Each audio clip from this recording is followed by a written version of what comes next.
Shalom jemaat Tuhan. Kita percaya malam hari ini kita kembali berkumpul di tempat ini. Kita mau meninggikan Allah kita yang telah bangkit. Amin. Mari kita sama-sama tundukkan kepala kita berdoa. Kami mengucap syukur Tuhan Yesus, kami punya Allah yang begitu luar biasa buat hidup kami. Kami bersyukur kami punya Allah yang begitu sayang dengan hidup kami, sehingga Engkau rela mati untuk menggantikan dosa setiap kami, untuk menebus setiap dosa kami. Dan hari ini Tuhan, kami mau merayakan kebangkitan Tuhan yang begitu luar biasa. Kami mau merayakan kebangkitan Tuhan yang hidup. Kami percaya Bapa, kebangkitan-Mu membawa kemenangan buat setiap kami. Kami percaya Tuhan, kebangkitan-Mu membawakan kemerdekaan yang baru buat setiap kami. Kami percaya Tuhan, kami telah ditebus oleh darah-Mu yang kudus, darah-Mu yang suci, dan Kau melayakan setiap kami. Untuk malam hari ini Tuhan, kami membawa hati kami, hidup kami, penyembahan kami yang terbaik buat Engkau. Terima kasih Tuhan. Kami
Tuhan.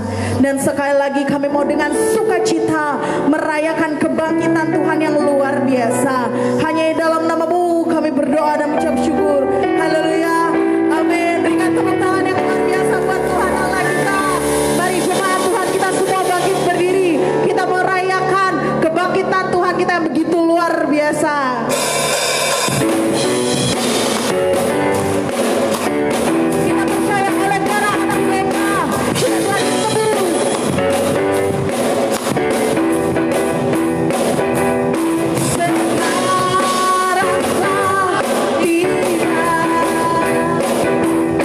Sekarang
yang begitu luar biasa dalam hidup kita. Amin.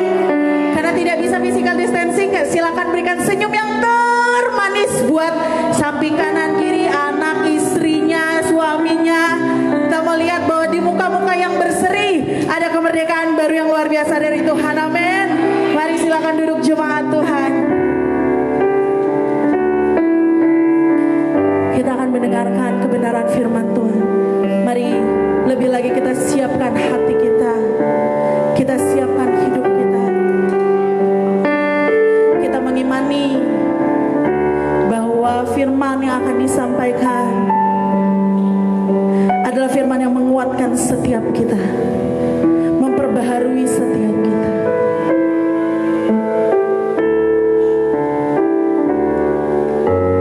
Kemanakah aku dapat pergi?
kami boleh merasakan kasih dan anugerah-Mu yang luar biasa.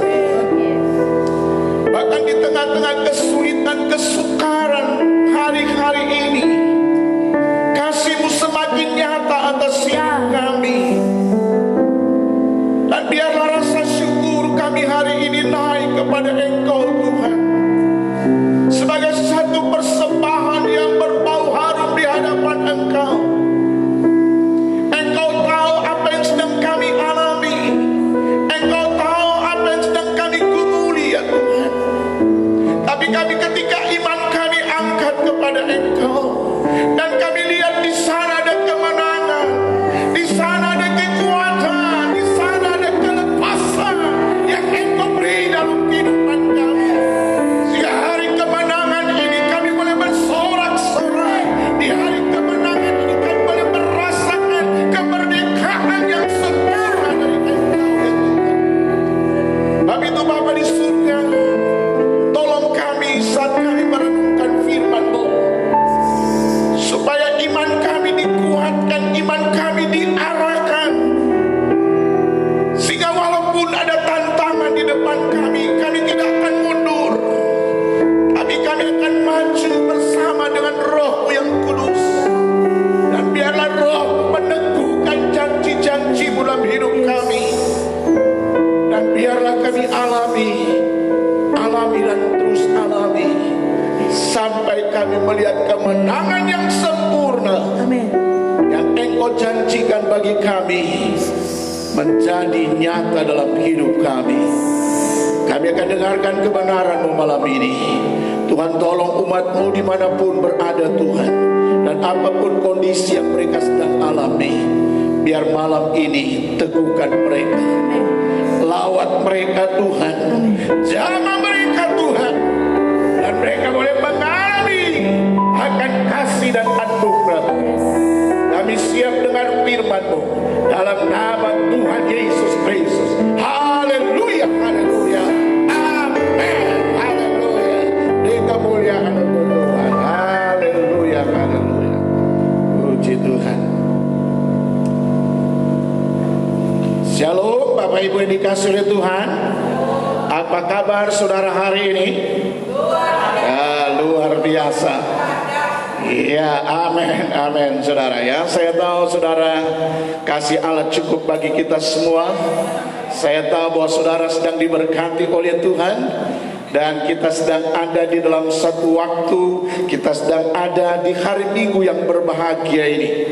Karena saudara kita sedang memperingati, kita sedang merayakan hari kebangkitan Tuhan Yesus. Hari kebangkitan Tuhan Yesus menjadi dasar iman kita. Hari kebangkitan Kristus menjadi satu fondasi bagi iman kita. Walaupun kita tahu saudara, sampai hari ini ada banyak orang yang masih meragukan apakah benar Yesus dibangkitkan. Ada banyak orang yang meragukan, bahkan tidak sedikit mereka yang menolak berita kebangkitan Yesus. Tapi saya percaya kalau engkau bisa mengimani, kalau engkau bisa mempercayai akan berita ini, itu bukan karena kekuatan kita, tetapi oleh karena Roh Kudus yang ada dalam hidupmu, yang memberikan pencerahan, yang memberikan pewahyuan, dan engkau meresponi dengan hati yang tulus, engkau responi dengan kerendahan hati, dan engkau berkata, yes, aku percaya bahwa Yesus telah bangkit, saudara. Karena peristiwa ini saudara, ini peristiwa yang akbar, yang luar biasa. Kita tahu di dunia ini ada banyak tokoh-tokoh sejarah dunia. Kita tahu ada banyak tokoh politik di dunia ini. Kita tahu ada banyak tokoh agama di dunia ini. Bahkan tokoh-tokoh ilmu pengetahuan saudara. Bagaimana penemuan mereka menakjubkan dunia. Tetapi semuanya saudara, ketokohan mereka harus berakhir di dalam kuburan itu. Ketokohan mereka pada akhirnya lenyap oleh sejarah. Yang ada yang tinggal adalah kenangan saudara. Tetapi Yesus yang engkau sembah, memang dia mati, tapi lebih daripada itu dia bangkit, dan kuburan dan kuasa maut tidak bisa menahannya. Dan inilah yang memberikan kekuatan peneguhan iman bagi kita.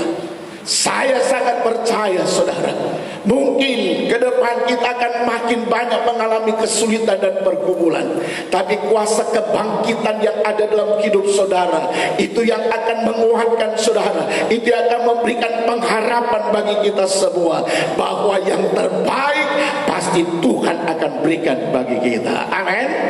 Sebab itu mari Bapak Ibu yang dikasihi oleh Tuhan, pada malam yang berbahagia, pada malam yang diberkati ini, mari kita akan membuka firman Tuhan. Satu ayat yang kita akan bacakan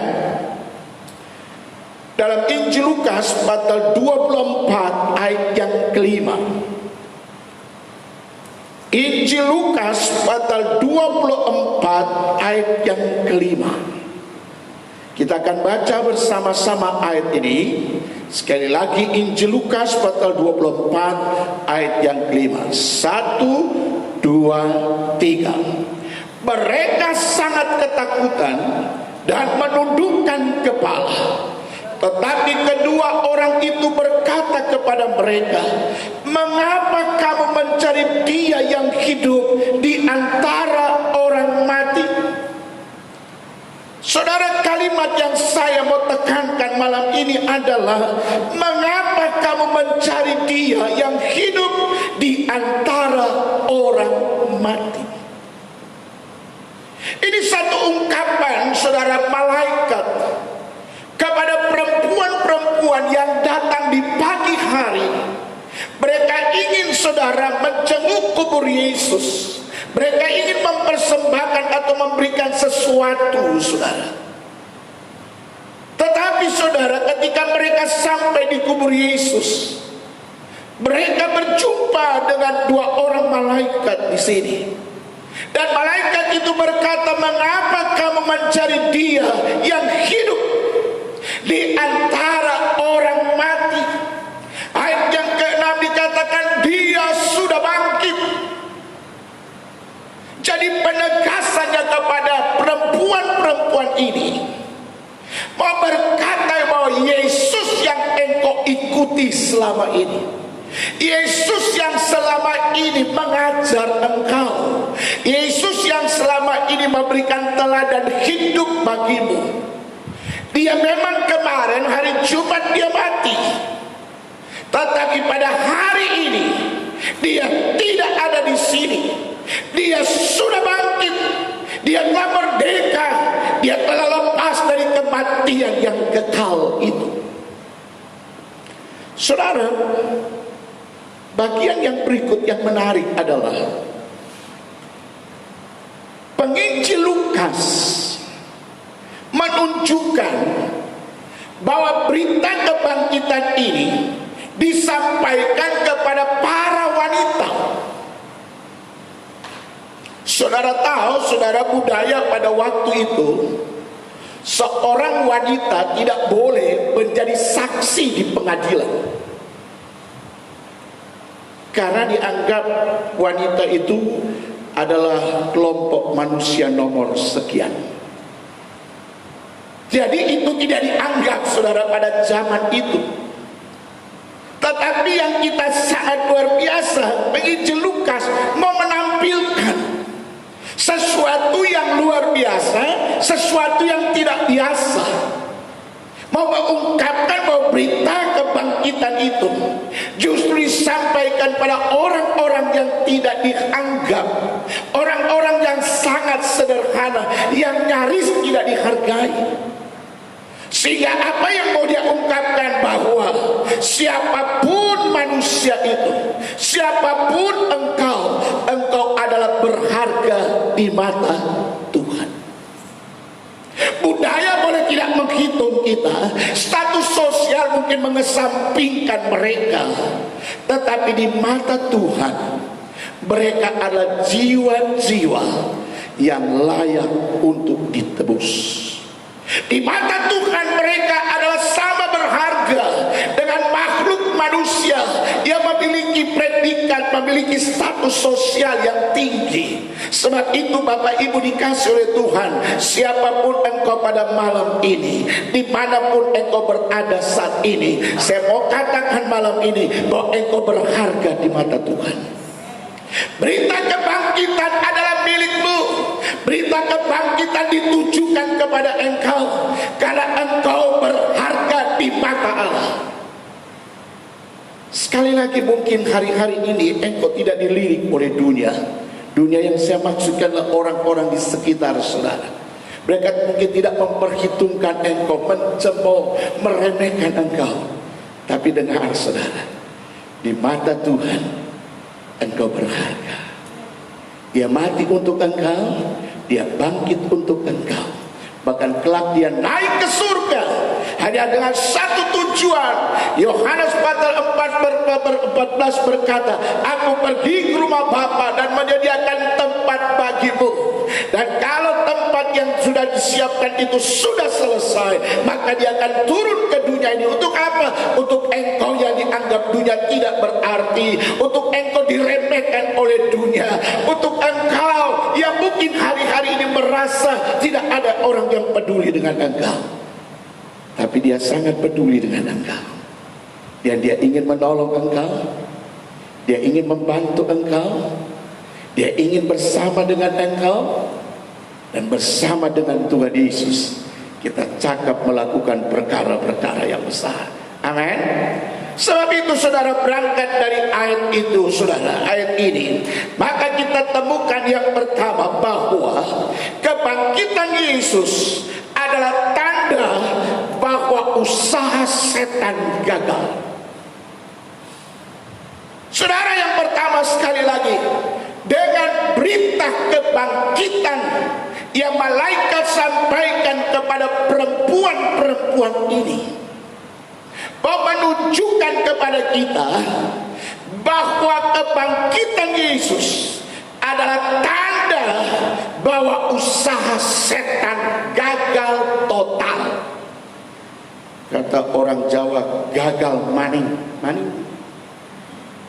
Gagal maning, ya, gagal maning, bukan gagal aning, tapi gagal maning. Ya.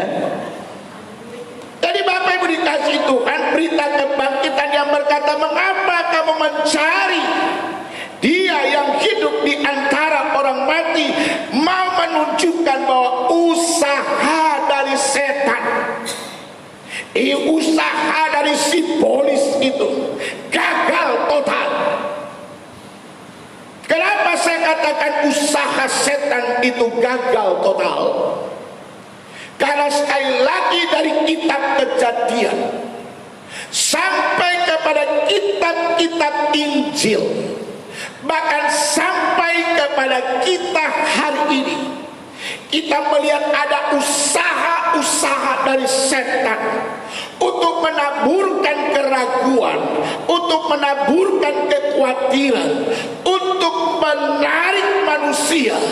Dan satu pesan sebetulnya dari setan, bahwa Yesus itu tidak bangkit. Jadi usaha setan ini bukan baru kemarin saudara, tapi usaha setan itu sejak Adam dan Hawa. Sebab itu Kejadian pasal 3 ayat 15 yang berkata bahwa akan ada peperangan, akan ada pertarungan, dan pertarungan itu terus menerus sampai pada waktu Yesus disalibkan, bahkan sampai pada waktu Yesus bangkit saudara. Bagaimana iblis coba membelokkan akan kerinduan dan tujuan Allah. Mengapa saudara hal ini harus seperti itu? Karena kita lihat dulu Yohanes pasal 8. Yohanes pasal 8 ayat 44. Sekali lagi Yohanes 8 ayat 44. Iblislah yang menjadi bapakmu, dan kamu ingin melakukan keinginan-keinginan bapakmu. Ia adalah pembunuh manusia sejak semula. Nah ini, perhatikan, sejak semula memang dia pembohong, saudara, dan tidak hidup dalam kebenaran.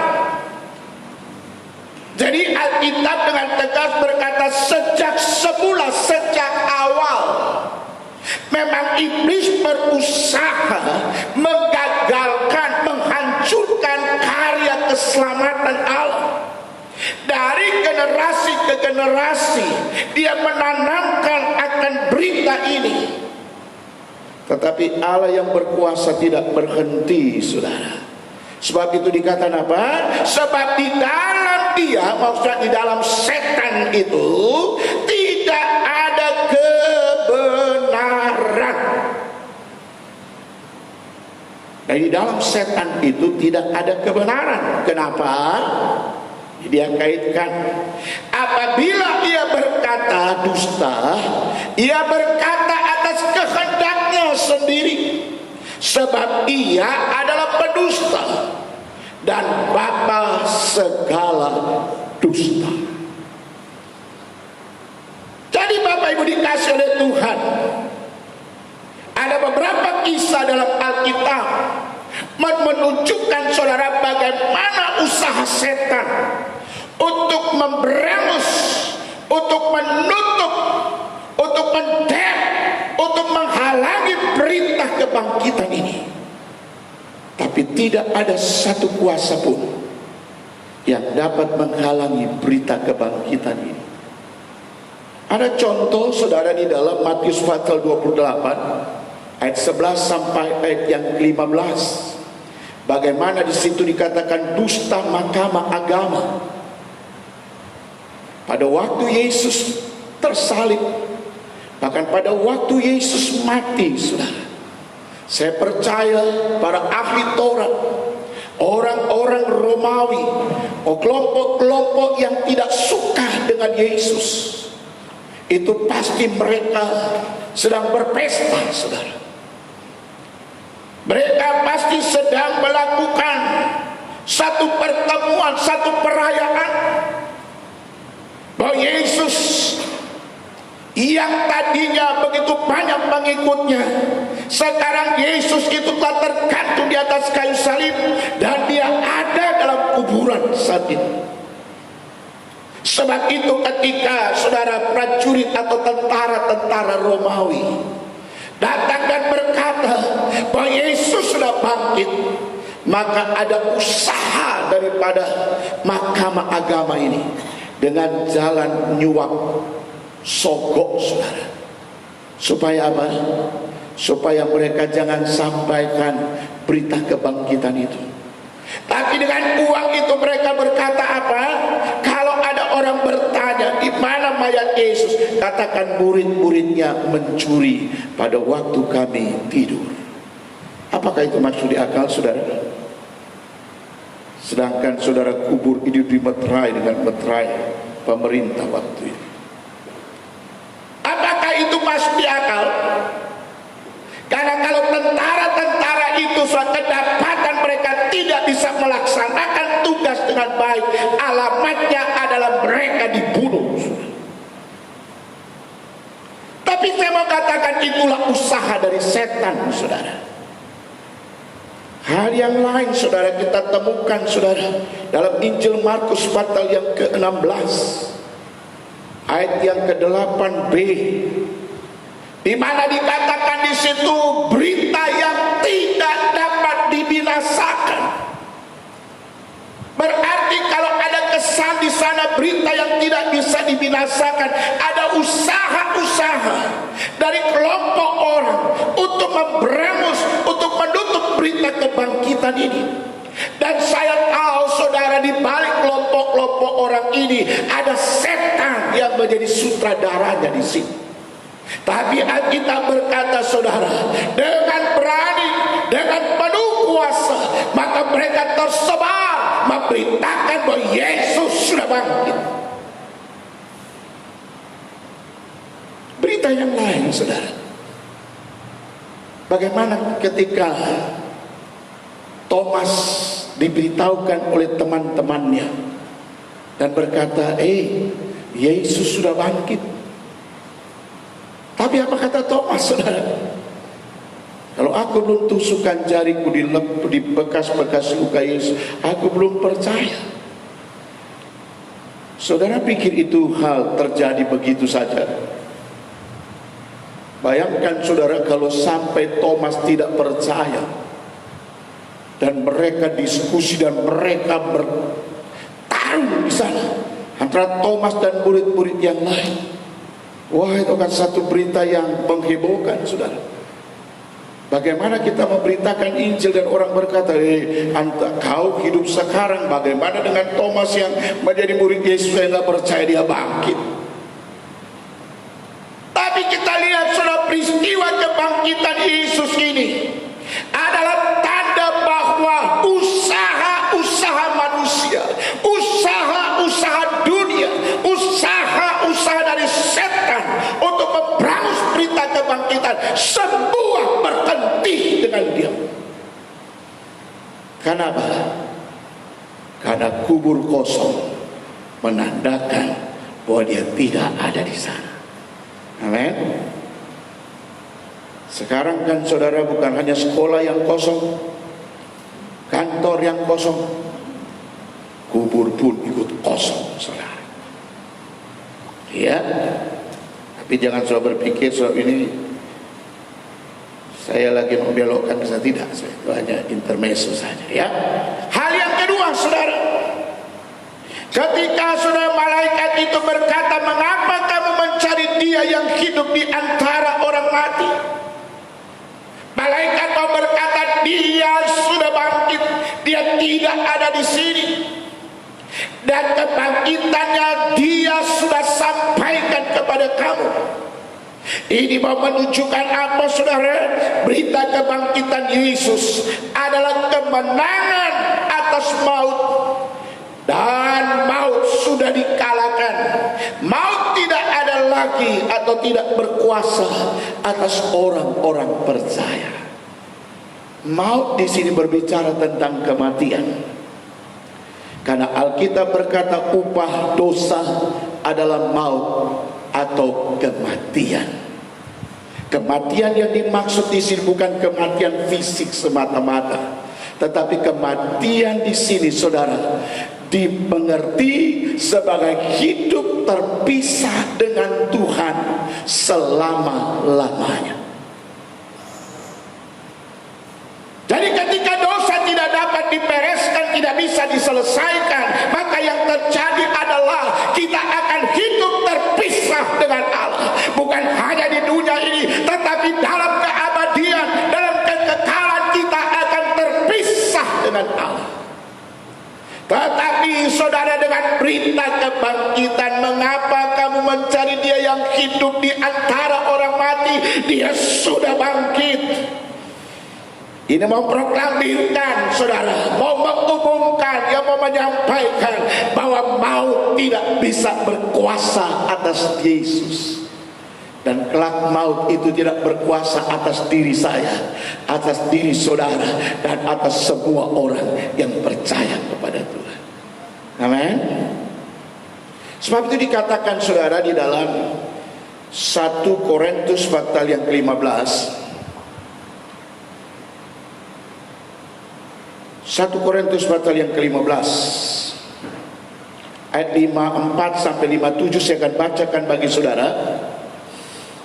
Dan sesudah yang dapat binasa ini mengenakan yang tidak dapat binasa, dan yang dapat mati ini menggunakan yang tidak dapat mati, maka akan genaplah firman Tuhan yang tertulis, maut telah ditelan dalam kemenangan. Hai maut, di manakah kemenanganmu? Hai maut, di manakah sengatmu? Sengat maut ialah dosa, dan kuasa dosa ialah hukum Taurat. Tetapi syukur kepada Allah yang telah memberikan kepada kita kemenangan oleh Yesus Kristus Tuhan kita. Jadi bagi Bapak Ibu Saudara yang dikasihi oleh Tuhan, saudara tidak perlu takut. Takut dengan apa? Corona. Bahkan sekarang corona jadi lelucon, saudara. Saya baca, saudara, ada ibu yang melahirkan anaknya kembar. Satu namanya corona, satu namanya covid. Wah, hebat. Orang Indonesia ini hebat, saudara ya. Orang takut tetapi itu dikasih nama. Coba bayangkan, saudara. Wah, dan itu akan menggemparkan, saudara ya. Nanti kalau anak-anak ini sudah dewasa dipanggil, hei corona, covid, mereka akan tanya kenapa namanya seperti itu. Orang buka kisah sejarah, saudara. Wah, ternyata corona untuk laki katanya, covid untuk perempuan. Coba bisa bayangkan kalau sampai corona dan covid nikah, kira-kira lahir apa? Hebat, saudara. Maaf itu, saudara, saya sangat, ya di satu sisi mungkin lelucon, saudara, tapi orang Indonesia ini hebat, saudara. Orang Barat takut dengan covid dan corona, tapi orang Indonesia jadi momentum kasih nama, saudara. Ada ibu-ibu yang hamil, ya, tolong kasih nama yang keren-keren punya ya, supaya ada sejarah. Karena dalam satu buku saya katakan, saudara, saya baca satu buku, dia kata apa? Saudara sendirilah yang menulis sejarah saudara di dunia ini. Dan ketika kelak nanti saudara dalam keabadian, saudara akan baca sejarah itu. Sebab itu saudara tulislah, taruhlah kisah-kisah yang luar biasa, kisah-kisah kita dengan Tuhan, supaya kelak ketika kita ketemu dengan Tuhan, maka kita akan terkagum-kagum, saudara. Nah, sebab itu berita kebangkitan Yesus adalah kemenangan atas maut atau kematian. Paulus, saudara, di dalam semangatnya dia berkata, hei maut, di mana kekuatanmu? Hei maut, di mana kesengatmu? Ya, saudara, dia berkata, tetapi syukur kepada Allah yang telah memberikan kepada kita kemenangan oleh Yesus Kristus Tuhan kita. Jadi bersama dengan Yesus yang sudah bangkit, maka kita akan mengalami kemenangan. Amin. Haleluya, saudara. Bagian yang ketiga, saudara. Ketika saudara perempuan-perempuan itu mendengar berita, mengapa kamu mencari dia yang hidup di antara orang mati? Malaikat memberitakan dia tidak mati lagi, dia sudah bangkit, dia tidak ada di sini. Maka berita kebangkitan Yesus memberikan pengharapan dan semangat baru bagi perempuan-perempuan ini. Sebab itu saudara, mereka tinggalkan kubur itu dan mereka pergi. Mereka ketemu dengan Petrus dan mereka sampaikan berita itu kepada Petrus. Mereka pergi dan sampaikan kepada murid-murid yang lain. Bahkan saudara, dengan berita itu dikatakan dalam Injil Markus, mereka pergi ke seluruh dunia memberitakan bahwa Yesus sudah bangkit. Bapak Ibu yang dikasihi oleh Tuhan, kebangkitan Yesus memberikan pengharapan. Pengharapan tentang apa, saudara? Pada waktu perempuan-perempuan itu masih rencana akan pergi ke kubur Yesus, mereka sempat bicara, ngobrol, siapa yang akan menggulingkan batu itu. Mereka mau pergi lihat, saudara, akan mayat Yesus. Tapi dalam benak dan pikiran mereka ada yang menghalangi, ada batu yang besar. Mereka mengukur kemampuan mereka, mereka mengukur kekuatan mereka. Mereka tidak sanggup menggulingkan batu itu. Tetapi ketika mereka sampai di kuburan, maka Alkitab berkata mereka melihat batu itu sudah terguling. Dan mereka menemukan malaikat di sana dan berkata, mengapa kamu mencari dia yang hidup di antara orang mati? Dengan berita kebangkitan Yesus memberikan pengharapan. Pengharapan akan apa? Pengharapan bahwa Dia yang berkuasa itu, yang sudah bangkit atas maut, juga dapat menolong, dapat menjaga, dapat memelihara akan hidup mereka. Saudara, di tengah-tengah kesukaran dan kesulitan yang kita sedang hadapi, biar berita kebangkitan ini memberikan semangat baru bagi kita, bahwa kubur, batu pintu kubur tidak sanggup menahan kebangkitan Yesus. Dia menerobos persoalan ini, dia menerobos beban ini. Dan saudara Paulus pernah berkata, bersama Yesus aku cakap melakukan segala perkara, karena Dia yang memberikan kekuatan bagi kita. Kita butuh pengharapan hari-hari ini, saudara. Kita perlu pengharapan hari-hari ini, karena saudara, Alkitab memberikan bagi kita bahwa pengharapan itu, saudara, akan memberikan kekuatan, akan memberikan semangat yang baru untuk kita terus berjuang bersama dengan Tuhan. Amen. Orang kalau ada pengharapan, ada harapan, waduh, hidup ini, saudara, rugi untuk ditangisi. Ya, kalau kita punya pengharapan, waduh, nanti saya ke Pontianak akan dapat sesuatu. Pasti kalau malam ini kita masih berencana dan besok kita akan berangkat, pasti saudara, pikiran kita sudah di Pontianak, walaupun badan tubuh kita masih di Bodok.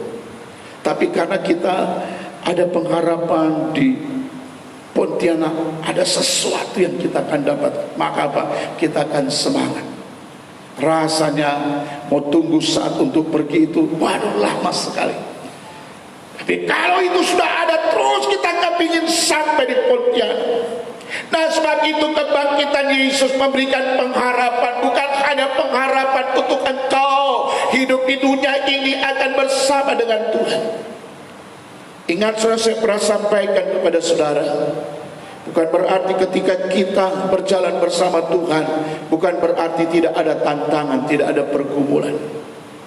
Kalau ada orang yang mengajar saudara bahwa kalau ikut Tuhan tidak ada persoalan, tidak ada pergumulan, udah jangan ikut-ikut aja pengajaran itu. Saudara, selama kita hidup, persoalan masalah itu adalah warna-warni dalam kehidupan kita. Tapi pengharapan kita bahwa Yesus tidak pernah akan meninggalkan kita. Dia adalah Allah Immanuel. Sehingga apakah engkau susah, apakah engkau berduka, apakah engkau senang, Yesus ada bersama dengan kita. Tidak ada kekuatan yang dapat memberikan jaminan bagi iman kita kecuali kebangkitan Kristus. Mari itu kita baca ayat-ayat yang terakhir, saudara. Di dalam 1 Korintus pasal yang ke-15 ayat 16 sampai 21, saya akan bacakan bagi saudara. 1 Korintus 15 ayat 16 sampai yang ke-21. Sebab jika benar orang mati tidak dibangkitkan, maka Kristus juga tidak dibangkitkan. Dan jika Kristus tidak dibangkitkan, maka sia-sialah kepercayaan kamu, dan kamu masih hidup dalam dosa. Ini sepertinya Paulus tulis seperti tanya jawab, saudara. Paulus berkata, saudara, kalau saudara dan saya ini dalam perjalanan iman, kita ini dikatakan apa? Jika benar orang mati tidak dibangkitkan, maka Kristus juga tidak dibangkitkan. Dan jika Kristus tidak dibangkitkan, maka menjadi sia-sia akan iman percaya kita. Kenapa? Karena Yesus masih udah mati, kok kita masih percaya bahwa Dia udah bangkit? Apa yang kita bisa harapkan dari orang yang udah mati? Jangankan mati, orang sakit saja. Apa yang kita bisa harapkan dari orang sakit? Mau menghibur kita, mau menguatkan kita, oh dia juga dalam kelemahan. Apa apalagi saudara kalau orang mati yang tidak bisa berbuat apa-apa. Maka kalau iman percaya kita mempercayai Yesus yang tidak bangkit, maka Alkitab berkata sia-sialah kepercayaan kita dan kita masih hidup dalam dosa. Demikian juga binasa orang-orang yang mati dalam Kristus. Jadi saudara, tidak ada harapan kalau Yesus tidak bangkit. Tidak ada harapan. Jikalau kita hanya dalam hidup ini saja menaruh pengharapan pada Kristus, maka kita adalah orang-orang yang paling malang dari segala manusia. Bukan saja sia-sia kepercayaan kita, tetapi dikatakan apa? Kita ini orang paling malang di dunia ini. Orang Kristen pasti orang paling malang di dunia ini kalau sampai Yesus tidak bangkit. Tetapi yang benar, ya ini yang benar, tetapi yang benar ialah bahwa Kristus telah bangkit dari antara orang mati. Jadi Yesus telah bangkit di antara orang mati. Sebab itu malaikat berkata, kenapa kamu mencari dia yang hidup di antara orang mati? Sebagai yang sulung dari orang-orang yang telah meninggal. Nah, kata sulung ini saudara adalah dia yang pertama bangkit dari semua rangkaian kematian yang dialami oleh manusia. Mungkin saya bertanya, kalau Yesus yang sulung, bagaimana dengan Lazarus? Nah saudara dikasih Tuhan, Lazarus memang pada waktu pelayanan Yesus, kemudian Yesus membangkitkan Lazarus.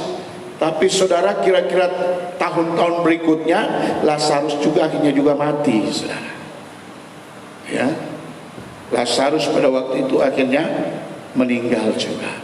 Sebab itu dikatakan yang sulung, artinya saudara, Yesuslah teladan, Yesuslah contoh bagi kita yang percaya kepada Tuhan. Walaupun kelak kita akan mati secara jasmani, tetapi Yesuslah bangkit yang sulung, dan nanti kelak pada zaman Yesus datang, maka kita yang percaya kepada Yesus akan dibangkitkan, dan akhirnya kita akan tinggal bersama Tuhan di dalam keabadian, hidup mulia bersama Tuhan.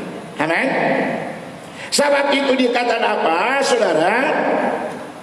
Sebab sama seperti maut datang kepada satu orang manusia, demikian juga kebangkitan orang mati datang karena satu orang saja. Saudara, ada yang bukan keturunan Adam di sini? Ada saudara? Tanya kiri kanan kamu, keturunan siapa?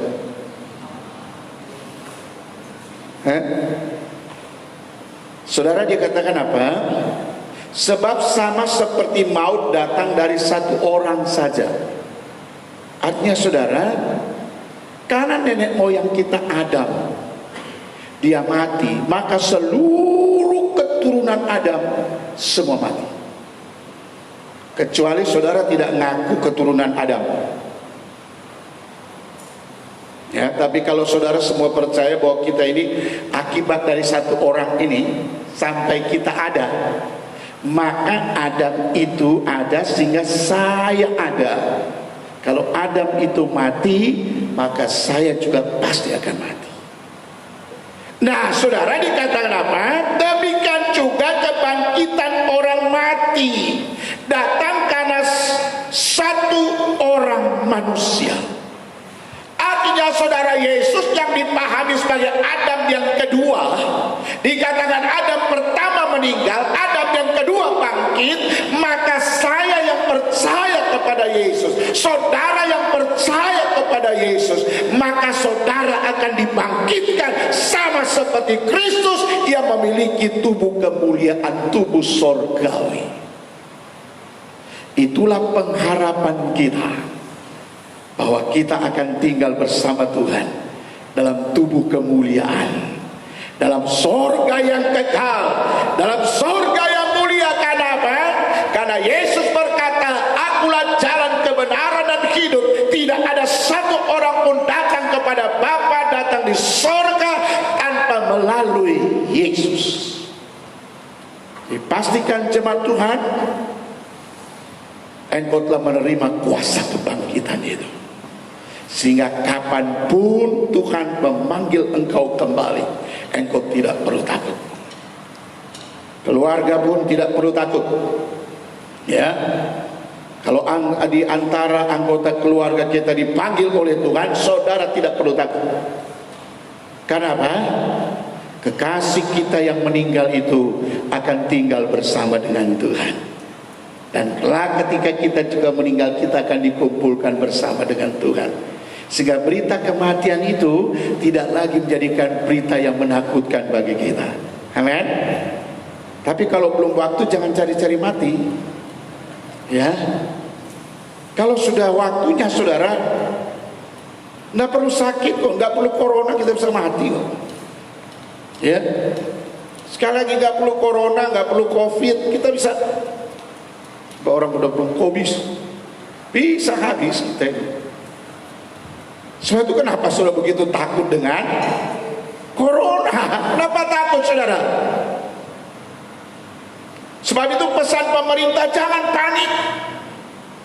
Ada kan orang udah ketakutan, saudara. Mau makan pun takut, saudara. Mau keluar pun takut. Mau ketemu corona. Nggak usah takut. Yang penting kan kita ikut SOP-nya pemerintah. Kita juga dukung usaha pemerintah. Dan yang pasti engkau siapkan iman, saudara. Amin. Jadi akal kita jalan, iman kita jalan. Toh kalau sudah mentok, udah selesai. Kan kita nggak adil kadang-kadang. Panggil Tuhan, Tuhan, pagi-pagi Tuhan Yesus, siang Tuhan Yesus, malam Tuhan Yesus. Sekali-sekali lah dia panggil nama saudara.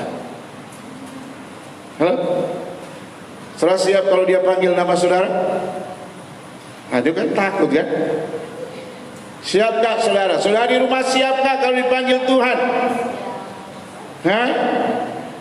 Jadi bukan masalah bagaimana kita akan mati, masalahnya bagaimana engkau hidup hari ini. Karena kita juga nggak tahu, saudara, kapan saudara jantung kita berhenti. Karena saudara, kalau kita tidur, semua ini istirahat. Hanya satu yang nggak istirahat, jantung. Karena kalau jantung istirahat, ya istirahat selamanya kita. Ya, ya sudah bisa bayangkan jantung ini. Waduh, cuman ya, daging nggak sampai setengah kilo ya. Tapi kita lihat, saudara, ketika dia berhenti, selesailah semua hidup kita. Tapi saya bersyukur, saudara, malam ini kita masih diberikan kesempatan oleh Tuhan memperingati kebangkitan Kristus. Yang diharapkan dengan berita kebangkitan ini, saudara, kita tahu iblis yang menipu kita selama ini itu sudah dikalahkan. Kita dengan berita kebangkitan ini kita tahu bahwa maut atau kematian telah dikalahkan oleh Tuhan. Dan berita kebangkitan memberikan pengharapan, yang memberikan semangat yang baru dalam kehidupan kita. Sehingga walaupun ada tantangan dalam kehidupan kita, kita tidak pernah akan takut. Karena apa? Tuhan bersama dengan kita. Mari kita bangkit berdiri depan. Kita akan naikkan pujian. Kami memuji kebesaran Tuhan. Sangat besar dan luar biasa Allah bekerja dalam hidup kita. Oh haleluya, haleluya. Ya Rabbana masyaallah, Rabbana Rabbana masyaallah. Oh haleluya Yesus.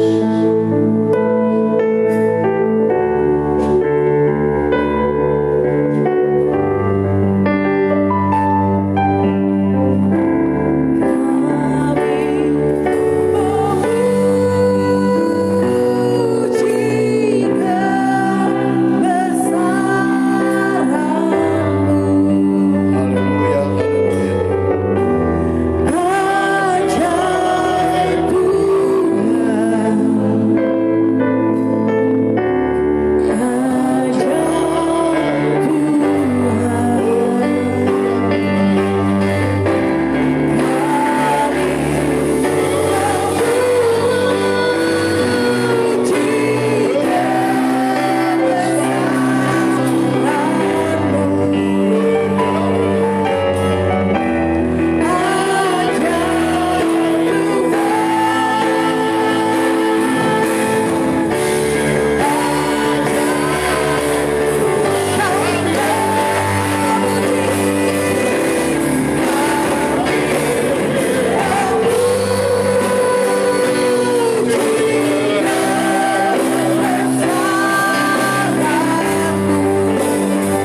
kami ini bisa menolong kami dalam pertumbuhan iman kami. Kami tidak ragu-ragu lagi dengan berita kebangkitan, dengan keselamatan yang Engkau karuniakan atas kami, karena di dalamnya ada janji bahwa kami akan dibangkitkan bersama dengan Engkau dan akan tinggal dalam kemuliaan bersama dengan Engkau, Tuhan. Kami berdoa untuk setiap pribadi dan keluarga jemaat-Mu, Tuhan. Biarlah Tuhan akan menolong mereka, berikan kekuatan, berikan kesehatan, berikan sukacita, damai sejahtera dari Tuhan, akan menolong dan menyertai akan hidup mereka. Engkau juga memberkati setiap usaha dan pekerjaan yang Tuhan percayakan atas umat-Mu. Biar lewat usaha pekerjaan ini janji-janji Allah akan terpenuhi di sana, Tuhan. Dan kami percaya Engkau tidak pernah akan meninggalkan kami. Satu hal yang harus kami kerjakan hari-hari ini adalah mencari kerajaan-Mu, mencari kebenaran-Mu, maka semuanya akan Engkau tambahkan dalam kehidupan kami. Kami terus berdoa, Tuhan, untuk beberapa jemaat yang mengalami kelemahan tubuh. Kami berdoa dalam nama Yesus, mereka mengalami kekuatan pemulihan, kesembuhan dari Tuhan. Untuk beberapa jemaat yang mengalami kesulitan ekonomi, dalam nama Yesus, Tuhan buka jalan, berkati usaha dan pekerjaan mereka, Tuhan. Kami juga berdoa untuk hidup nikah rumah tangga jemaat-Mu. Tuhan Yesus memberkati pernikahan kami, sehingga pernikahan kami semakin lama semakin manis di hadapan Tuhan, sehingga dapat memberikan teladan pada orang-orang yang ada di sekitar kami. Kami juga berdoa, Tuhan, untuk bangsa dan negara kami. Biarlah Tuhan menolong, memimpin, Tuhan. Oh, Presiden dan seluruh jajarannya, oh, Gubernur dan seluruh jajarannya, Bupati dan seluruh jajarannya, oh, kecamatan, kepala desa dan seluruh jajaran yang ada. Tuhan berikan hikmat bagi mereka di tengah-tengah mengatasi, Tuhan, virus corona yang sedang merajalela di negara kami. Engkau berikan hikmat bagi pemangku-pemangku jabatan yang mengambil keputusan-keputusan, sehingga keputusan mereka berjalan dengan baik, ya Tuhan. Kami juga berdoa, Tuhan, kalau ada dosa yang sudah dilakukan oleh bangsa kami, kalau bangsa kami telah berontak terhadap Engkau, ampuni bangsa kami, Tuhan. Ampuni pemerintah kami, ampuni rakyat Indonesia, Tuhan, dan pulihkanlah bangsa kami. Terima kasih, Tuhan Yesus, terima kasih. Sekali lagi berkati jemaat-Mu semua, Tuhan. Mereka yang sudah memberikan persembahan kepada Tuhan, Tuhan memberkati persembahan mereka dan boleh dipakai untuk hormat kemuliaan nama Tuhan. Terima kasih, Tuhan Yesus. Jemaat yang dikasih oleh Tuhan, arahkan mata hati imanmu kepada Tuhan dan terimalah berkat daripada Tuhan. Diberkatilah hidupmu. Amin. Diberkatilah hidup nikah rumah tanggamu. Amin. Diberkatilah anak cucumu. Amin. Diberkatilah setiap usaha dan pekerjaanmu. Diberkatilah engkau dimanapun engkau berada. Serta diberkatilah engkau ketika kau masukkan keluar dari rumahmu dengan berkat yang berlimpah-limpah yang datang dari Allah Bapa, cinta kasih kemurahan dari Tuhan kita Yesus Kristus, persekutuan penyertaan tuntunan yang dalam Allah Roh Kudus bersama kita malam ini, besok, bahkan sampai Maranatha. Tuhan datang dan membawa kita masuk ke kemuliaan-Nya, hidup dan tinggal kekal bersama dengan Tuhan. Demi Kristus Yesus, Tuhan dan Juru Selamat kami sudah berdoa. Haleluya, haleluya, amin. Puji Tuhan. Silakan duduk sebentar. Saudara, sebagai pemberitahuan, saudara, nanti hari Kamis ada malam doa dan kita akan lakukan secara live. Saya berharap saudara tetap kuat dalam Tuhan. Dan saudara, saya berharap manfaatkan renungan-renungan yang dibagikan setiap pagi dari kami dan renungan-renungan yang disampaikan oleh teman-teman kita semua untuk memperkuat iman saudara, untuk menambah pengetahuan saudara tentang Tuhan, dan saudara terus berdoa, terus membangun persekutuan dalam hidup rumah tangga supaya keluarga sehat, keluarga kuat, mempengaruhi kondisi jemaat dan masyarakat yang ada. Dan nanti saudara dalam hari Minggu yang akan datang kita akan masihkan ibadah seperti ini sampai kita menerima atau arahan dari pemerintah ke depan, ya. Jadi sekali lagi saya tetap berdoa, tetap saudara membangun persekutuan bersama dengan keluarga. Saya percaya justru di tengah-tengah kondisi seperti ini saudara akan mengalami betapa pemeliharaan Tuhan ajaib dalam hidup kita. Amin. Tuhan Yesus memberkati dan shalom.